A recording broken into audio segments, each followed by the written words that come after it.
एकदा फोटो बघून रिजेक्ट केलं, एकदा दारातनं हाकलून दिलं, एकदा म्हणले तुम्ही सूट होत नाही त्या रोलला, एकदा म्हणले हिरो मटेरियल कोणीतरी पाहिजे, एकदा म्हणले तू तर फक्त मटेरियलच आहे, आम्हाला हिरो पाहिजे, काय काय बोलले.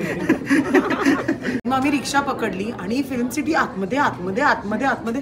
मी म्हटलं हा रिक्षावाला आम्हाला कुठे किडनॅपिंग करून देतोय की काय, हे काय सगळं जंगल बिंगल असं सगळं. हा क्या चाहिए, तर मी म्हटलं की ऑडिशनसाठी बोललं, ऑडिशनसाठी. तो म्हणला तू मला ऑडिशनला, असं खालून बरोबर महिला म्हणला फोटो ठेवून जा, असं म्हणून मी त्याला फोटो द्यायला तिथं ठेव, म्हणजे तसं की हातही नाही लावणार आहे मी तुझ्या फोटोला, असं होतं. पण आज तुम्ही बघाल इथं माझे 2 फोटो लागले. मी म्हटलं 1000 रुपये खर्च करून मी फोटो द्यायला आली आणि मी रडायला लागले ढसाढसा. तिकडे मग त्यांनी मला पाणी वगैरे पाजलं. म्हटलं नाही तुम्ही असं ऑडिशन घ्या, असं नका करू. मला आणि असं वाटायचं की 1000 रुपये आपण आपल्या आई वडिलांचे घालवतोय, देव जाणे काय होणार आहे आपल्या या क्षेत्रात. माणसामधली मिस्ट्री गेली की करिअरचा मर्डर होतो. नाही मला वाटलं काय विचारताय, तर याच्या मागे एवढं राबूनही जर भूमिकेत अडकत असेल, प्रयत्नपूर्वक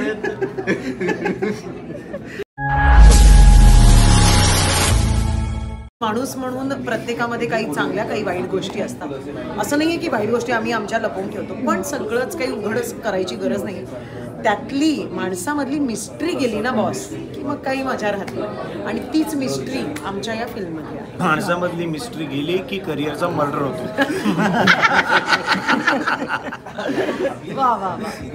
सोशल मीडिया आने के बाद आपकी लाइफ किस हद तक चेंज हुई, क्योंकि पहले सोशल मीडिया नहीं था जब आप लोग ऑडिशंस वगैरह देते. जी जी, ऑडिशंस हम आज भी देते हैं एक्चुअली. हाँ, तो किस हद तक चेंज हो चुकी है अब तब के ऑडिशन देने में, अब के ऑडिशन देने में. तो मैं ना मेरे हस्बैंड के साथ जो है ना, वो हमेशा हम लोग जोक करते हैं. हम लोग पिछले 22 साल से एक साथ है ना, तो मैं कहती हूँ यार तब तो ये सब फोन वोन नहीं था, तब तो नोकिया का एक छोटा जिसमें स्नेक का वो गेम आता था, तब से हम लोग एक साथ हैं. और आज ये सोशल मीडिया का ज़माना हो गया जहाँ पे आई लव यू शोना बाबू सब करना पड़ता है. बट आज तक मैंने वो उसके साथ किया नहीं, क्योंकि मैं बिल्कुल ही उसको कुछ शोना बाबू नहीं करती हूँ. बाबा जो है उसका नाम उसको उसी नाम से पुकारती हूँ. बट ऑफकोर्स मुझे ऐसा लगता है बहुत सारी अपॉर्चुनिटीज़ खुल गई है, एक अलग इंडस्ट्री खड़ी हो गई है ड्यू टू सोशल मीडिया. फिर वो व्लॉगिंग हो, व्लॉगर्स हो, पॉडकास्ट हो, या फिर ब्रांड्स हो, कुछ भी हो. I think more the merrier, क्योंकि वहाँ से एक बहुत कमाल का जो है वो रेम्यूनरेशन आपको मिलता है as an actor, as an influencer और as a person. You know, अगर आपकी पर्सनालिटी वैसी है जैसी मेरी है, बहुत बेधड़क और यू नो बिंदास, तो उसकी वजह से आपको एक कमाल की फ़ैन फॉलोइंग मिलती है और काफ़ी सारा एक अच्छा ब्रांड्स की वजह से एक रेम्यूनरेशन भी मिलता है. आपके पास तो बहुत सारे आते हैं. Kind of yes. तो मैं शुक्रगुजार हूँ और कुछ नहीं. अभी आपने अपने हस्बैंड का जिक्र किया, वो काफी ज्यादा दुनिया को मोटिवेट करते हैं, मतलब मुझे भी. हाँ, किस तरह से आपको मोटिवेट करते हैं, यही था मेरा. वो मोटिवेट इस तरह से करते कि मैं तो उनको फॉलो करती हूँ, वो मुझे फॉलो नहीं करते. He doesn't follow anybody, Ziro following है. बस उनको है कि बस उनको अभी उन्होंने जो है अपना एक ग्रुप बना लिया, उनको उन्हीं के साथ यू नो खुशी मिलती है. And I love you know, I think the best thing about him and me is I let him be and he lets me be. That's it. क्या बात. तुम्ही दोघे सुद्धा आता खूप उच्च दर्जाचे कलाकार आहात, तुम्ही उत्तम काम करताय. आता ह्या लेवलवर आल्यानंतर असं नाही आता मला काय निवडायचं हे मी ठरवणार. मग या सिनेमाच्या बाबतीत काय, सिनेमाने तुमची निवड केली की तुम्ही सिनेमाला निवडलं? नाही, सिनेमानीच माझी निवड केली. अभिषेकच घेऊन आले होते. मी असं काहीतरी करीन वगैरे असं काहीच झालं नव्हतं. पण मला फार आनंद आहे या गोष्टीचा की माझं आत्तापर्यंतचं काम फार वेगळं होतं आणि यातलं माझं काम खूप वेगळं आहे. सो अभिषेकनी ते एक माहिती एक दूरदृष्टी होती त्याच्यामध्ये की अमृता जर काही असं काहीतरी करेल तर कसं करेल. सो नितीन आणि अभिषेकचं खरंच मनापासून कळतं त्या बाबतीत. सिनेमा ही समूह कला आहे आणि फक्त कलाकारांवरती अवलंबून नसते. त्यात खूप सारे घटक असतात ज्याच्यामुळे सिनेमा घडतो. त्यामुळे मला असं वाटतं की आम्ही चांगली कलाकृती निवडली असं म्हणणं कधीच योग्य नाही आहे. चांगली कलाकृती नेहमी चांगले कलाकार निवडत असते. तर मी हा जो योगायोग आमच्या बाबतीत झाला आहे तर त्याबद्दल शतशः ऋणी आहे. ऑडिशनचा आत्ता मुद्दा निघाला, तर मला जाणून घ्यायला आवडेल की तुमच्या पहिल्या ऑडिशनची काय खास आठवण आहे? बापरे, तुझं?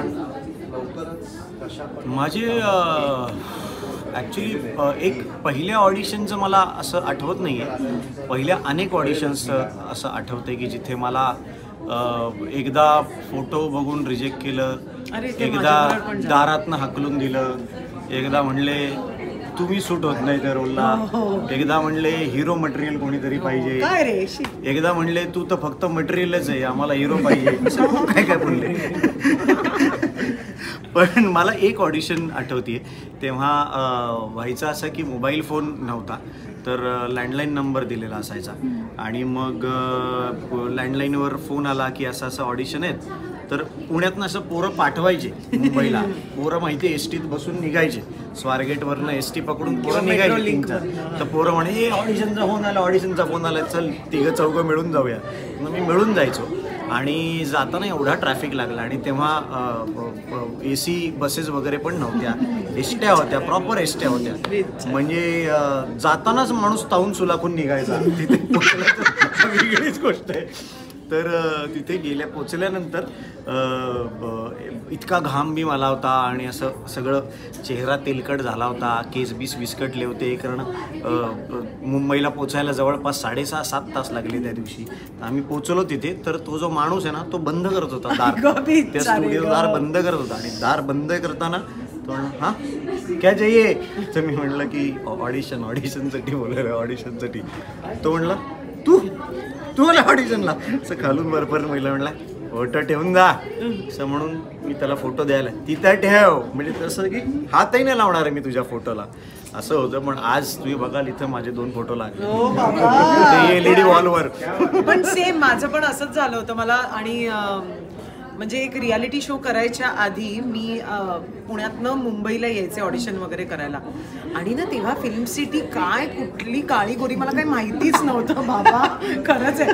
आणि ना काय व्हायचं की विलेपार्लेला उतरायचं आणि विलेपार्लेवरनं मग पुढे रिक्षानी वगैरे जायचं.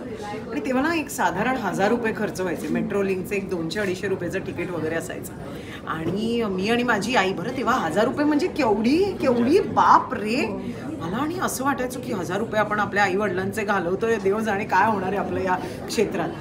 आणि मग आम्ही रिक्षा पकडली आणि फिल्म सिटी आतमध्ये. मी म्हटलं हा रिक्षावाला आम्हाला कुठे किडनॅपिंग करून येतोय की काय, हे काय सगळं जंगल बिंगल असं सगळं. आणि मग खूप काहीतरी. आणि आता तर म्हणजे आता तेच स्टुडिओ आता असे पचक असे येतात माहिती आहे का. तर मग कुठेतरी जंगलात जाऊन मग एक YRFचा असा तो स्टुडिओ सेटअप होता. आणि त्यांनी मला सांगितलं की त्यांनी मला बघितलं असंच आणि म्हणाले फोटो देऊन जा. तर ना मला पॅनिक अटॅक आला. मी म्हटलं 1000 रुपये खर्च करून मी फोटो द्यायला आली. आणि मी रडायला लागले ढसाढसा. तिकडे मग त्यांनी मला पाणी वगैरे पाजलं. म्हटलं नाही तुम्ही असं ऑडिशन घ्या, असं नका करू वगैरे. नाही असं आम्ही नाही करू शकत आहे, तू खूप लहान आहेस. कारण तेव्हा अगदीच म्हणजे खूपच एकदम लहान होते.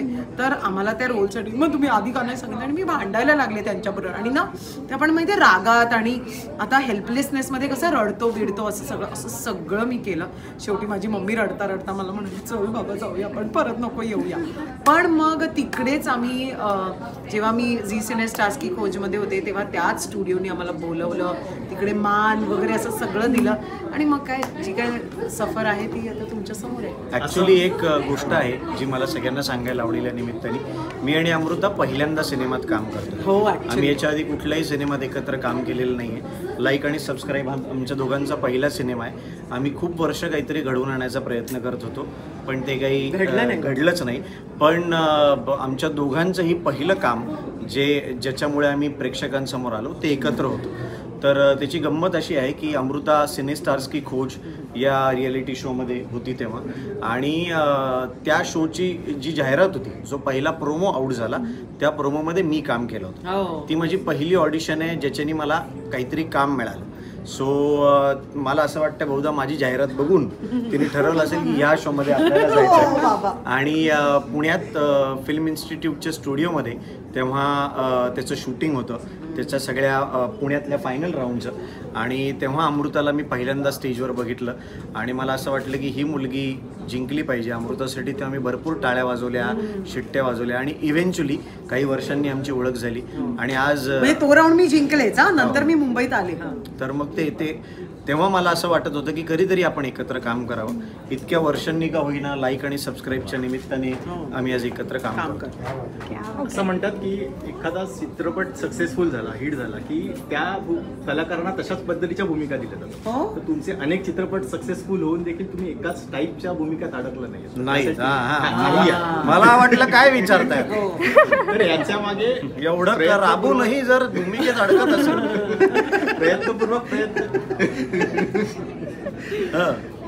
याचं रहस्य काय? याचं रहस्य आहे, मला असं वाटतं दिग्दर्शकांना सुद्धा ते म्हणजे क्रेडिट दिलं पाहिजे, कारण त्यांनी आमचा विचार इतक्या वेगवेगळ्या भूमिकांमध्ये करणं हे पण आय थिंक त्याच्यात त्यांचं जास्त श्रेय आहे. आमचं काय, आम्हाला जे काम मिळतं ते हो का नाही एवढंच आम्हाला म्हणायचं असतं. अनलेस अँड अंटिल आम्ही एखादा चित्रपट म्हणजे जुळवून आणतोय वगैरे वगैरे असं सगळं. पण काही काही डिरेक्टर्स खरोखरच टिपिकल ग्रुपिझममध्ये न अडकून खरोखरच चित्रपटाचा विचार करतात आणि कास्ट करतात आम्हाला. क्या बात. आता कास्टिंगचाच विषय म्हणून आता लाईक आणि सबस्क्राईब हे कलाकारांच्या आयुष्यामध्ये किती महत्त्वाचे भूमिका निभावत आहेत हे दोन शब्द.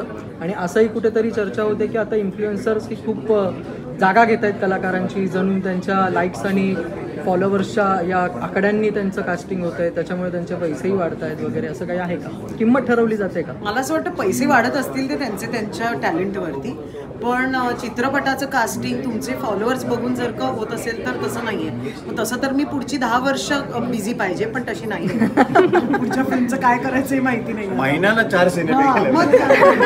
पण तसं नाही आहे, मला नाही वाटत आहे. आणि हा जो काही एक रुमर म्हणूयात आपण, हे सतत ना चालू असतं, म्हणजे काय कोणाच्या तरी साईडनी किंवा कोणाच्या तरी अगेन्स्ट बोलायचं असतं म्हणून लोक करतात तसं.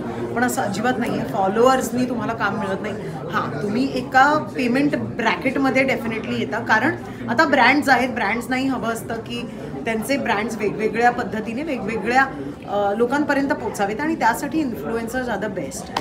ओके अमेय, मला तुला विचारायचं आहे की गौतमीसोबत डान्स करणं हा तुझा झोन असेल असं आम्हाला वाटलं नव्हतं, पहिल्यांदाच पाहिलं. सो घरी तुमची नाही तर कशी प्रेस कॉन्फरन्स. ओके, सो घरी तुमची जोडी किती साजिरी वाटली? ओह माय गॉड, असा प्रश्न तू विचारलायस. साजिरीला घेऊनच आली. घरी तुमची जोडी किती साजिरी वाटली. कौतुक केलं बायकोने. बायको असं म्हणाली की गौतमीच्या शोजला एवढी गर्दी होत असते, तिच्या शोजला एवढी सगळी माणसं जातात आणि प्रत्येकाचं स्वप्न असतं लहानांपासून मोठ्यांपर्यंत की गौतमीबरोबर आपण एकदा थिरकावं. ते स्वप्न तू गौतमीच्या सगळ्या चाहत्यांचं, महाराष्ट्रातल्या तमाम पुरुषांचं स्वप्न तू पूर्ण केलंस. याबद्दल मला तुझा अभिमान वाटतोय असं मला म्हणाल. किती गोड. सिनेमातल्या तुमच्या भूमिका खूप वेगळ्या आहेत, म्हणजे तुम्ही खऱ्या आयुष्यात आहात त्याच्या अगदी उलट आहेत. म्हणजे तू एकदम सिनेमात शांत दिसतेस आणि तुझा एकदम असा रावडी टपोरी असा एक मी म्हणत नाही, ती बाजू आम्ही लपून ठेवली. मला सांग, या भूमिकेतून हे सगळे शब्द आणि हे डायलॉग्स म्हणताना कोणता असा एखादा डायलॉग किंवा एखादा शब्द आहे की जो तुला आवडला किंवा तो तू नव्याने शिकलास, एखादा असा रावडी शब्द? नाही, ते तसं मी ॲक्च्युली मी आणि अभिषेक मिळून सेटवर काही गोष्टी ठरवायचो, कारण स्क्रिप्टमध्ये असं त्याची भाषा अशी काही स्पेसिफिक नव्हती. पण जेव्हा आम्ही रीडिंग्स वगैरे केले सिनेमाचे, तेव्हा मला जे वाटत होतं, काही गोष्टी मी घरनं तयार करून आलो होतो, ते मी डायरेक्ट तिथे अभिषेकला करून दाखवले ते रीडिंग सेशनमध्ये. तर तो मला म्हणाला की हे मला चांगलं वाटतंय, आणि तो हे मला म्हणाला होता की आता ही जी भाषा त्या कॅरेक्टरची एक वेगळी असावी असं वाटतंय. तर ती मला अशी एवढी अवगत नाही आहे, पण आपण ती मिळून सेटवर ठरवू शकतो. तर मग जे काही सीन्स आहेत माझे, ते प्रत्येक सीन मी शूट सुरू व्हायच्या आधी अभिषेकला करून दाखवायचो. मला हे डोक्यात आहे, हे डोक्यात आहे. त्यातल्या 90% गोष्टी तो कट करायचा आणि 10% मला ठेवायची मुभा द्यायचा. पण हेच कलाकाराचं काम असतं असं मला वाटतं. तुमचं कास्टिंग यासाठीच केलं जातं, कारण दिग्दर्शकाची सुद्धा अपेक्षा असते की तुम्ही सुद्धा काहीतरी स्वतःचं तिथे एक घेऊन यावं, नाही तर मग तुमच्याऐवजी दुसऱ्या कोणालाही घेतलं असतं. बरोबर. मला असं वाटतं की एस्पेशली ह्या कॅरेक्टरसाठी, दीपिकासाठी मी खूप अभिषेकची एनर्जी फॉलो केली आहे. तो अत्यंत शांत, अत्यंत जेवढ्याच तेवढं बोलणार, जास्त दंगा नाही, काही नाही. सो मी त्याची एनर्जी खूप फॉलो केली आणि मी त्याला बघितलं की यार हा एकदम पॉईंट टू पॉईंट बोलतो. आणि हे दीपिका कॅरेक्टर पण तसंच आहे, कारण ती सोशल वर्कर आहे. ती एका जागी थांबू शकत नाही की आता बसली आहे आणि मग चिल करते, असं नाही आहे. तिचं इकडून काम होतं, तिकडे काम असतं, असं काम असतं, तसं काम असतं. सो ती एक ती चुणचुण इकडून तिकडे पळणं किंवा जेवढं रिक्वायर्ड आहे तेवढंच बोलणं आणि सोशल वर्कर असल्यामुळे एक एम्पथी अशी, आय थिंक ते मी सगळं अभिषेककडनं घेतलं आहे. देते या इंटरव्ह्यूला सुद्धा लाईक करा असं म्हणा आणि आमचे जे सगळे चॅनल्स आहेत त्यांनाही लाईक करा आणि सबस्क्राईब हो करा. बाबा, कुठल्या चॅनलची नाव सगळे आता ज्यांनी असा कॅमेरामध्ये हा या चॅनलला तुझंच काम करून घे, बाकीच्यांचं काय करू. आत्ता आम्ही लाईक आणि सबस्क्राईबच्या ट्रेलर लॉन्चला तुमच्या भेटीला आलेलो आहोत. मी आणि अमृता खानविलकर. लाईक आणि सबस्क्राईब नावाचा आमचा मराठी सिनेमा 18 ऑक्टोबरला रिलीज होतोय. सध्या जे सिनेमे रिलीज होत आहेत किंवा जे सिक्वेल्स आहेत ते खूप चालत आहेत, त्यामुळे एकदा असा मनात विचार आला की लाईक आणि सबस्क्राईब 2 हा सिनेमा मी रिलीज करावा का. पण म्हटलं तसं नाही, हा पहिलाच सिनेमा आहे, पहिलाच पार्ट आहे. तर सध्या खूप मराठी सिनेमे चालत आहेत, त्याबद्दल आम्हाला प्रचंड आनंद होतो. आणि असं वाटतंय की हे जे एका अर्थी सुरू झालेलं आहे, एका अर्थी सिलसिला ज्याला आपण म्हणू, ही जी एक चेन सुरू झालेली आहे ती अशीच चालू राहावी. एका पाठोपाठ एक प्रत्येक शुक्रवारी मराठी सिनेमे छान चालत राहावेत. त्यामुळे आम्ही हा मर्डर मिस्ट्री केलेला आहे, लाईक आणि सबस्क्राईब नावाचा. हा सिनेमा तुम्ही प्लीज थिएटरमध्ये जा, तो लाईक करा. आणि आत्ता जे चॅनल्स आहेत, जिथे जिथे इंटरव्ह्यूज चाललेत ते सगळे चॅनल सबस्क्राईब करा, त्यावर जाऊन आमचा इंटरव्ह्यू बघा. ते बाकी सोशल मीडियावर तुम्ही शेअर करा, जेणेकरून ते लोकांपर्यंत पोचेल. आणि मग तुमच्या जवळच्या लोकांना घेऊन थिएटरमध्ये जा आणि त्यांना परत म्हणा की आमचं काम लाईक आणि सबस्क्राईब करा. Thank you so much. मला काहीच बोलायचं नाही. बस झालं. सिनेमाची रिलीज डेट वगैरे तेवढं. बरं, तर सिनेमा आमचा रिलीज होतोय या सगळ्या लाईक सबस्क्राईबमध्ये. आमचा सिनेमा रिलीज होतोय 18 ऑक्टोबरला. तेव्हा जा आणि तुम्हाला सिनेमा कसा वाटला हे आम्हाला जरूर कळवा, कारण आम्ही सगळे सोशल मीडियावर आहोत. Yes, thank you. All the very best.